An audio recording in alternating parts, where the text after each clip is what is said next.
আসছে হিট ওয়েভকে সামনে রেখে লোডশেডিং হতে পারে উল্লেখ করে বিদ্যুৎ প্রতিমন্ত্রী নসরুল হামিদ বিপু বলেছেন, গ্রামে লোডশেডিং কমিয়ে ঢাকা ও আশপাশের এলাকায় সমন্বয় করা হবে। সকালে রাজধানীর বাড়িধারায় নিজ বাসভবনে সাংবাদিকদের ব্রিফিংয়ে একথা বলেন মন্ত্রী।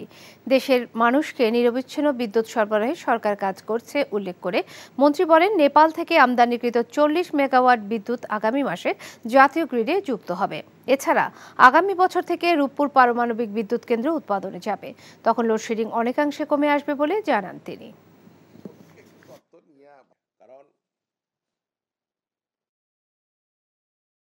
যদি পাওয়ার না দিতে পারি তাহলে লোডশেড করতে হবে, এক জায়গার লোড আরেক জায়গায় ব্যস্ত হবে। আমরা যেটা করতেছি এখন, আগামীতে হয়তো আমরা ঢাকার ভিতরে এবং ঢাকার আশেপাশে কিছু লোডশেড করব। কিছুটা যদি করতে হয়, যদি আমাদের প্রয়োজন হয়। আর আমি মনে করতেছি যে প্রয়োজন হবে না হয়তো। আমরা তো প্রস্তুত। আমরা এটাও বলছি প্রাইভেট সেক্টরকে তেলটা সময় মতো যোগান দেওয়ার জন্য, পিপিসিকে বলছি যে বাকিতে তেল দেওয়ার জন্য। এখন এটা যদি সচল থাকে তাহলে সমস্যা নাই, কিন্তু এখানের মধ্যে যদি ব্যাঘাত ঘটে যায় তাহলে সমস্যা হতে পারে।